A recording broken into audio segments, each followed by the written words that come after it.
everyone's got the same idea, waiting in the shade of this tree. Where was it? Was it Hui, Tara, that we had the train? Yeah, it was Hui that we had the train, and we were watching everyone wait for the train, and it took a very long time, and the train was really slow. So yeah, we just got here. Tara's turned off her bike, I've turned my bike off. Oh, I hear something. Oh, it's a lorry behind us. Okay. We'll cut back when the train arrives. Here it is. Not like in the UK. This isn't half speed either. That's how quick the train is.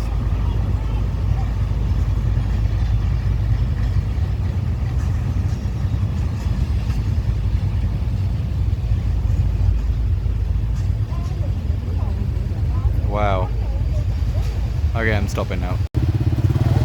Also, this lady has a goose on the front of her bike, and it just made a bid for freedom and like jumped out, but grabbed it by the neck. Yeah, grabbed it by the neck. There it is. There it is. There's the goose. Yeah. Okay, so the time is now 2:45. We are an hour and 40 ride away from Quang Ngai, which is where we're spending the night, so that we can get our massive ride tomorrow to Pleiku and to the coffee farm, Fair Farm in Vietnam. But that's as far as we could realistically go, given the amount of accommodation available to us along the route. But yeah, we did a bit of a wrong turning. Tara didn't realise that she had a sat-nav set to car, so it tried to take us on a motorway, which was about 10 minutes off course. But you can't go on like the motorways in Vietnam with bikes. There are no bikes allowed, they're only for cars and lorries. So we have a little bit longer than what we thought we had today. So we should get there in around 2 hours, really. But we're happy. We're having a water break under a tree. And a butt break. You need butt brakes. You need front brakes, back brakes, and butt brakes. You look like a colonel in the army. You look like you should be on Dad's army. Just stopped for a break. Yep. We've got 45 minutes to go, and we're getting some coffee. Thank you. Tell the viewers how good this coffee is. That good, which is very good in Vietnamese, but it's condensed milk, really strong coffee. The coffee here is so strong. And ice and like the sweetness of the condensed milk almost makes it taste slightly chocolatey. It's so good. It's so good. Like, it is. I don't like chocolate ice cream, but it's like chocolate ice cream, but better because it's coffee. It's like and if not someone chocolate. said chocolate ice cream and I said no, and they I don't like chocolate ice cream, and then they said no, you will like this chocolate ice cream, and then you taste it and you're like, oh dang, like that's how good it is. We've made it. This is our quadruple room. Yeah. It's huge. You paid Quite tall, actually. less than £8 for it, I think. Yeah, 250 Vietnamese dong. This is like our clothes after riding. They're always covered in dust. But the great thing about having the same clothes for riding and stuff, I mean, long sleeved and stuff for the sun, and then the wind can go in between the gaps of my buttons, is that you can literally wash it as soon as you get somewhere, and the next day it'll either be dry or not dry, in which case you put it on, you go to ride, 5 minutes down the road, it is dry. So yeah, we can wash this every day and use it for riding. Woo! We get towels here, hair dryer, things to use to clean ourselves, shampoo, body wash, and the coffee is 15,000. There's free water. Yeah, pretty good. Told her that we're going to be leaving here tomorrow somewhere between 6:30 and 7. She said that's fine. Then we're going to head out soon to maybe get some fruit, maybe get some snacks, get some fuel, and then rest. Look at this pretty road just around the corner of our hostel. So pretty.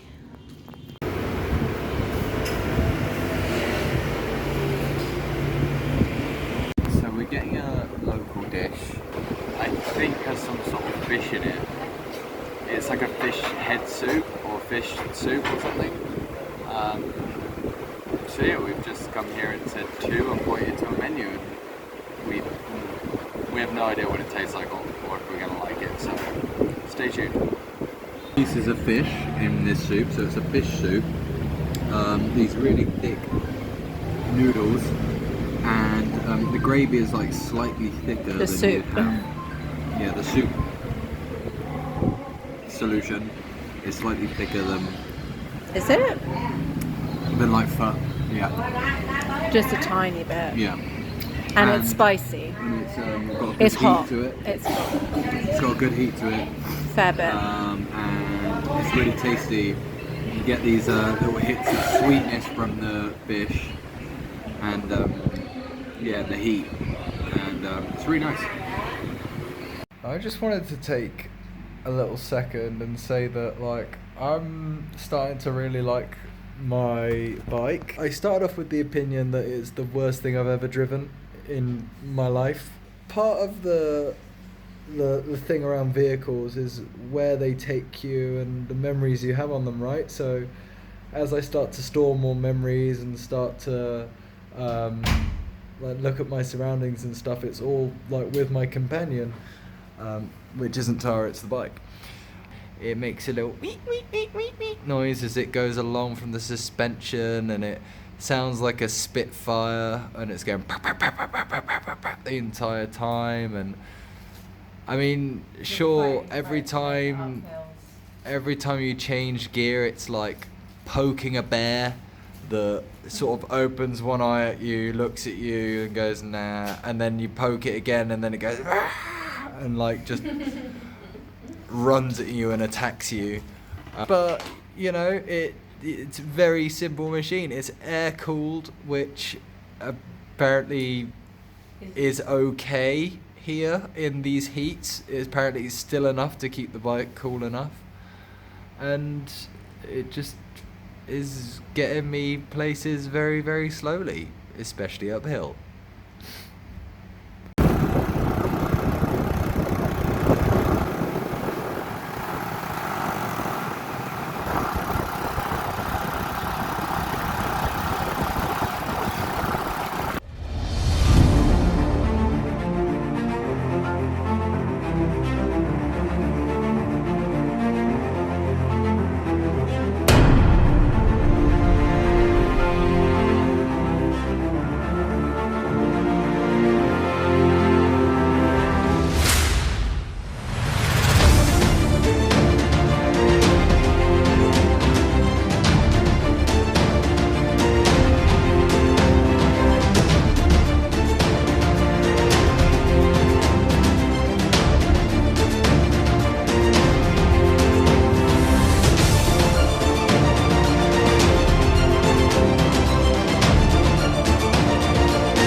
no clouds.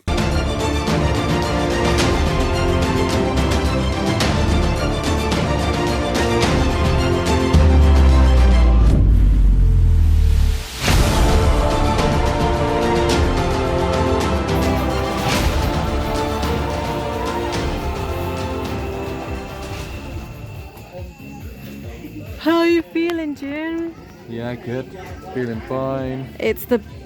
It's topped off even the best drives that we've had. Views Worried, are amazing. When we started the road, it was a little bit bumpy and a little bit potholey, and I was like, oh, you know, obviously if you avoid a pothole and then something comes the other way, you know, it's a bit in trouble. But as it went along, it was less, wasn't it? And not really any trucks. no, yeah, not really any trucks. Which never were too much of a problem.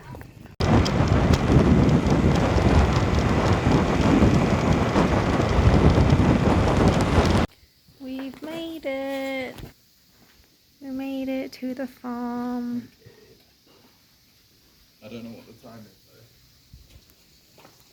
though. It is 1 o'clock. Been here for about at least 20 minutes. Yeah. This is the living quarters.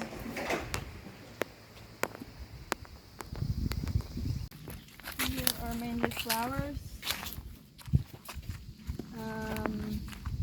Yeah, they would try to grow some seeds. Mhm. Yeah, oh no. I think here are apparently. What happened to the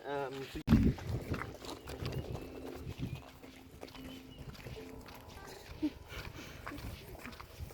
fruit eating well? Where we're all from, he would be called Jack Frost.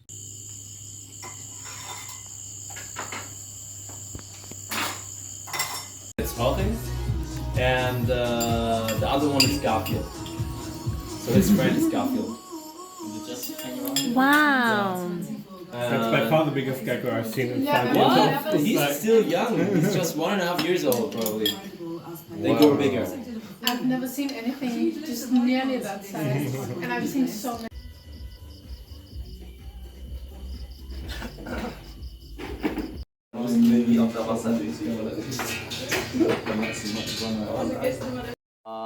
Here, these are the flowers before they bloom. There are the flowers like right before they bloom. There it's already the blossom. So here, but this one doesn't have the here on this you can see the pollens and the stem. This is the stem. So here, this is the stem. This needs to be pollinated by these like small pollens on the side here. So yeah, some of them they get pollinated by just the wind, but we have actually a lot of bees. So the previous owner didn't take care of the farm for 3 years. So our job over the last 2 years was to take care of the trees again. So they were just half of the leaves, sometimes even less. So the job for us was mainly like to get new leaves to make it strong and healthy again. After that, they get around this like the young ones, which is successfully pollinated, and then they get into the fruits. So usually we should have only fruits, not flowers now. So the chance that they will be successful is kind of low because we try to push the energy now into the fruits. So the durian tree is one of the trees which is a bit weirder. So it takes the energy from the leaves with photosynthesis and pushes them like in here. So which means the fruits which are outside, they get first the nutrition and then the inside ones. So if we select them, which means we have to select because some of them they're not pretty or they are like too small or too close to each other, so we select them. So this tree I will give around 10 to 15 fruits. So not more, because we want to save its energy so that it afterwards can grow faster. So if we let it to have too many, it will get like drained. Okay, so now we get into more the scientific part. So a tree needs sun, water, right, and CO2 for photosynthesis. But besides that, there is like the three elements, chemical elements, which are the most important are NPK. N is for nitrogen, P is for phosphorus, K is like they say Kali, but it's actually potassium. So the nitrogen is for the growth of the leaves, branches, so that it grows faster upwards and to the sides. Phosphorus is for the roots, and it's also important if you put a lot of it in, it will start getting the flowers. And then you have the potassium, which is great for the flowers and the fruits. So if you understand what's going on with that, you can control the growth of a tree. So if you want your tree, any tree, to grow more in size, you throw in more nitrogen, right? So you have two ways. One is organic, and the other one is like chemically. It's actually, it doesn't matter to the tree if it's in a pure form, in a chemical form, or in a natural form. So a lot of people say like, oh no, you throw in chemical fertilizers, it's like unhealthy. Like, it's not. It doesn't matter if you take the vitamin tablet or in a pure form or in the another way. For sure, it's greater if for all the other fibers and what every other stuff you can get into your body. So for the tree, we use both. We use organic fertilizer, for example, cow manure, and the cow manure decomposed between 6 and 9 months. So it has NPK in it, but we cannot control on the exact time what we're going to put into our tree. So with the chemical fertilizer, we can control it within 1 to 2 weeks. It's dissolved and the tree can take it. So in the growth season, we put in, let's say 30-9-9, which means NPK, 30 of nitrogen, 9 of phosphorus, 9 of potassium, and it's the percentage of the whole bag. So a 50 kilo bag has then 30% of nitrogen in it. And then a lot of people ask me, oh, what about the rest? So we cannot have it in a complete pure form, it needs to be bonded. So that's why there's a lot of other stuff. If it was pure form, then it would be gaseous. Yeah, it's probably, yeah, gaseous. There we have it from a chemical engineer. Yeah, so what else do we need? So we need bacteriums like and microorganisms and fungi. So here, this is a fertilizer. We call it like the bacterial and microorganism fertilizer, and we need them in the ground. It's really important. A lot of the traditional old farmers, they don't know it or they don't use it. So you have to realize in the ground, it's all living beings. It's not just your one tree. Like you have bacteria, you have like the fungus, you have like a lot of animals like in the ground. And it's a whole own system, ecosystem, and it's important that it lives. So the roots, they are taking their nitrogen and phosphorus like into the tree, but they cannot take it as a big chunk. So imagine I would give you a huge piece of meat, like you still have to cut it into smaller pieces to eat it. So it's the same for the tree. For example, you have all the nutritions. So the fungi are actually breaking them down, and then the roots can pull it up and use it.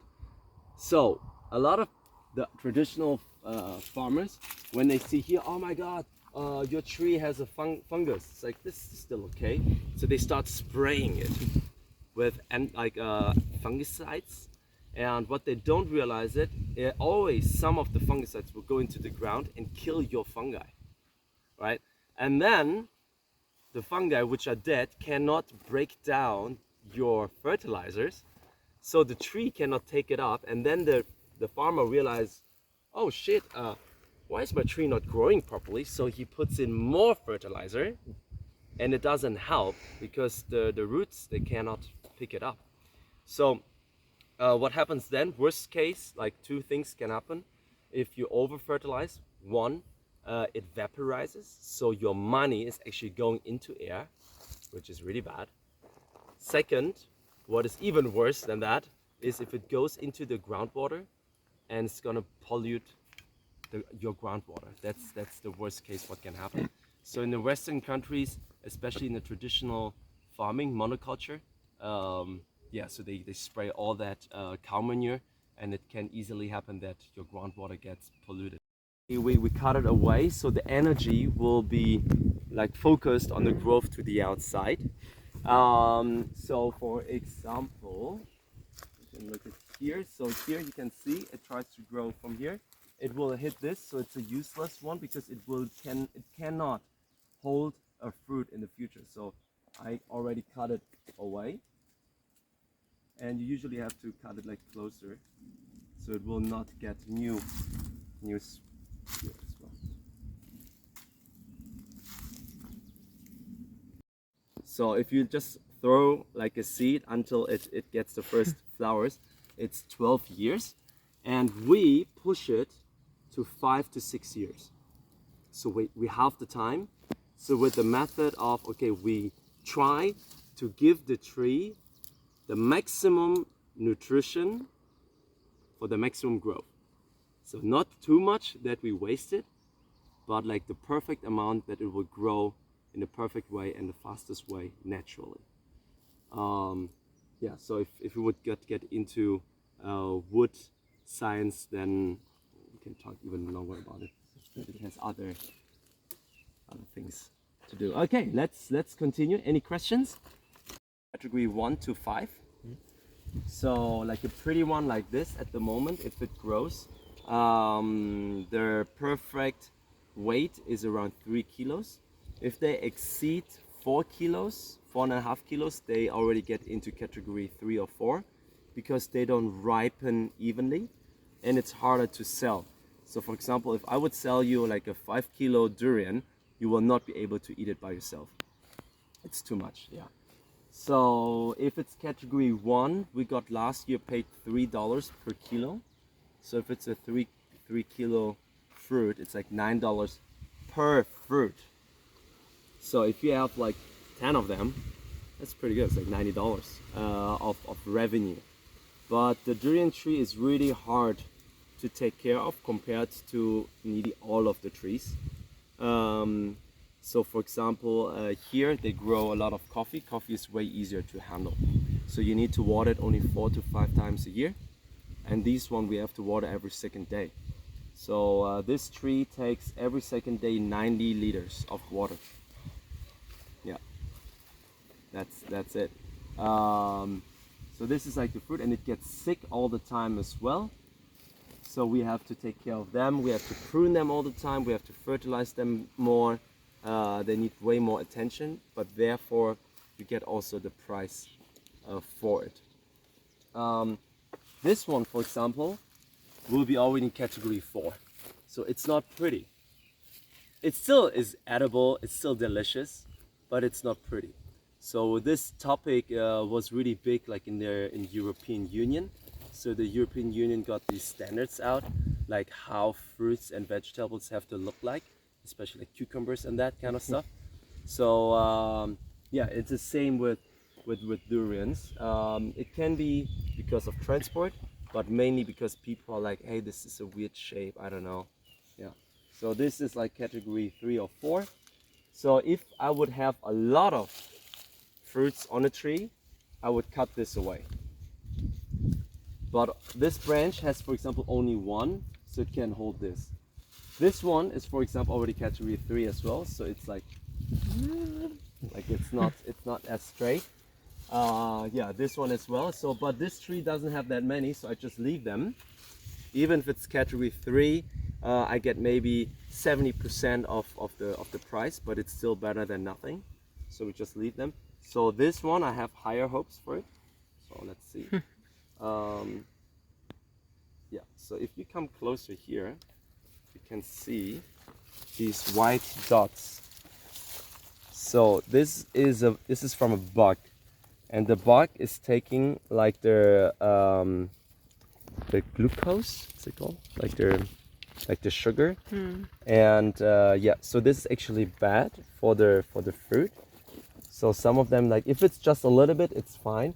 So we say in general, 20% if the tree is infected or have bugs, like 20 to 25%, we call it the nature tax. The tree will be able to recover naturally. If it has more, we have to intervene and like do something. So if you have like a bug like taking 20% of your leaves, like yeah, okay, the tree will be fine and recover. Okay. Any questions?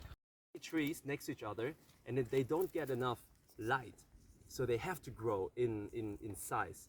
But if you're like in a city center and you see like a tree, you see that it has like a lot of bumps on the sides. It's because the city gardeners are cutting them back. So if I want this tree to grow in size, I have to cut it on this side here. So I don't let it to grow on the side. So I want it to grow into the height.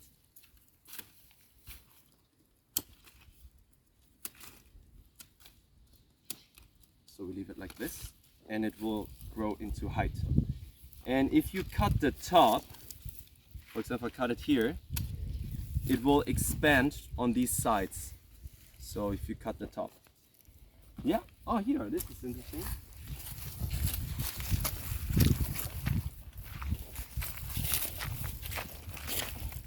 It's a new starfish. Yeah. So this, but it doesn't smell that great. I mean, like, not that intense. Like here, maybe. No, it doesn't smell. So if I would take care of this now, I would cut all the branches which have actually fruits.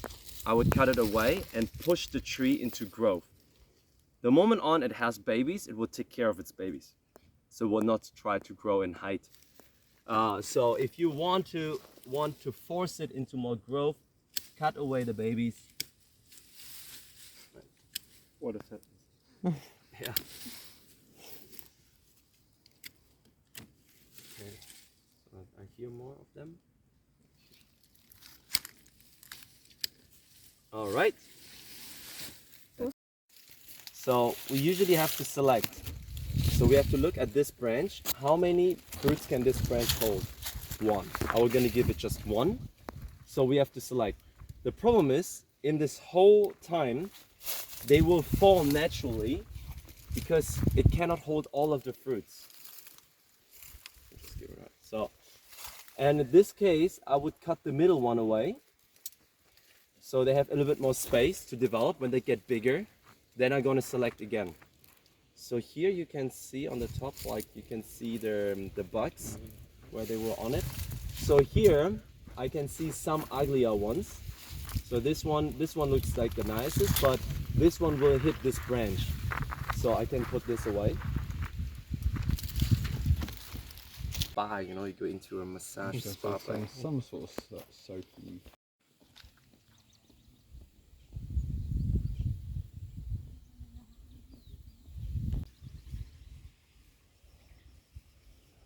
These are a bit thick for the plastic bags, but the end's quite good. Okay. So here's a small millipede.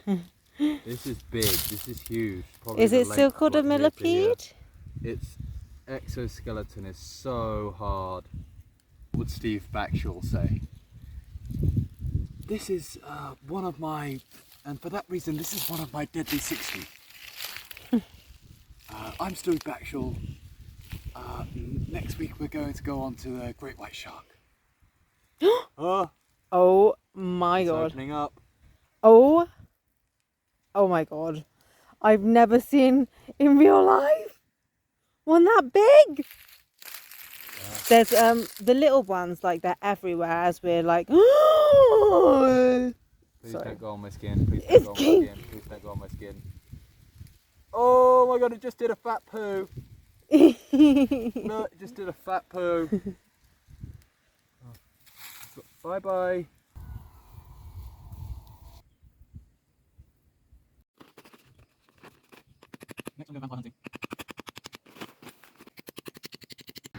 Today's work is done, and show you my leg. This is the cuts on my leg from before I changed to trousers, because I realised that the trousers were to protect you from the cuts rather than the sun. So once I realised I was getting all cut up, that's my burn. I changed, but I've still got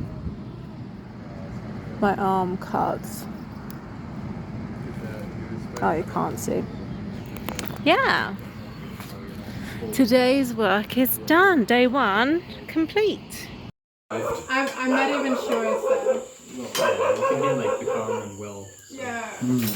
Right. It's called. Aaron.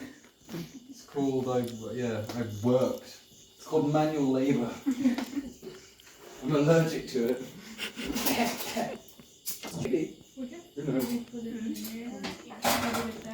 Or is there some space for it? There's space.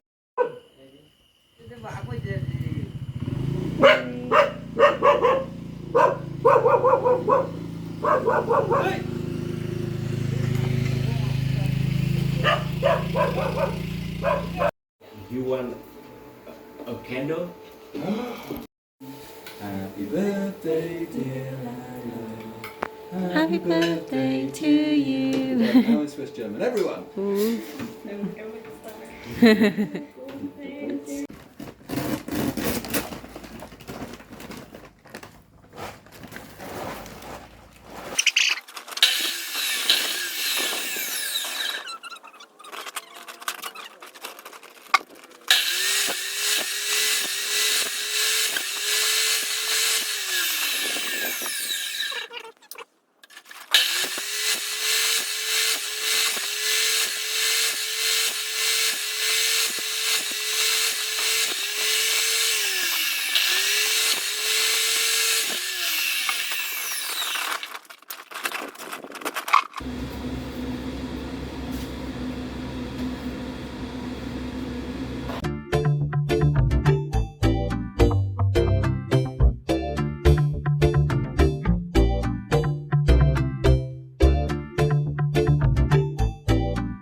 I actually have to turn on the light.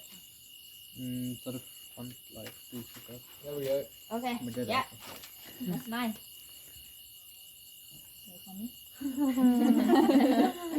Lucky Rob. 1, 2, 3. Yay. 1, 2, 3. Another one. Another one. Yeah. Happy Happy birthday. birthday. Okay. Okay, can I blow? Yeah. Yeah. You're a quarter of a century old. Woo!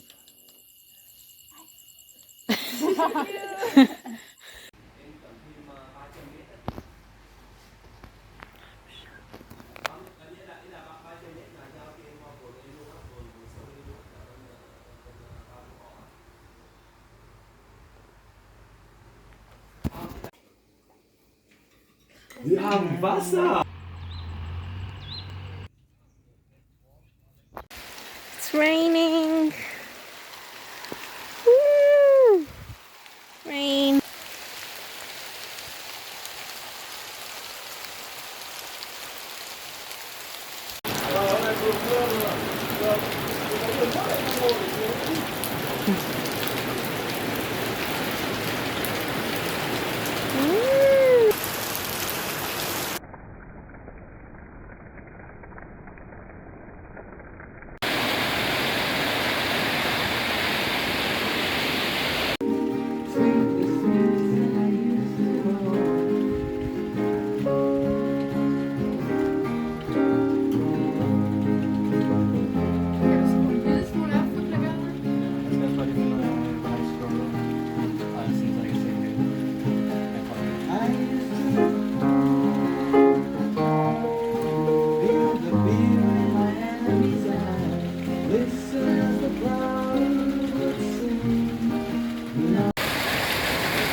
It's just good because I've got some more to the compost.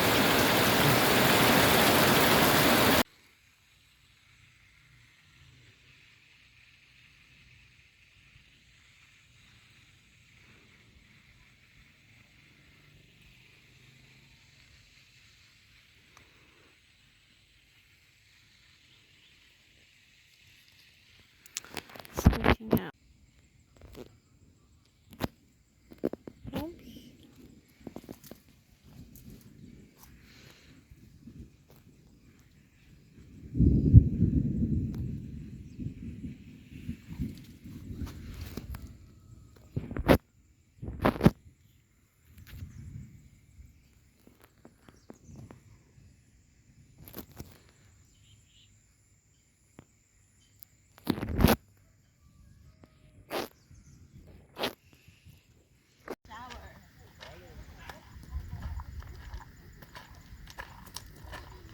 Shower.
Six.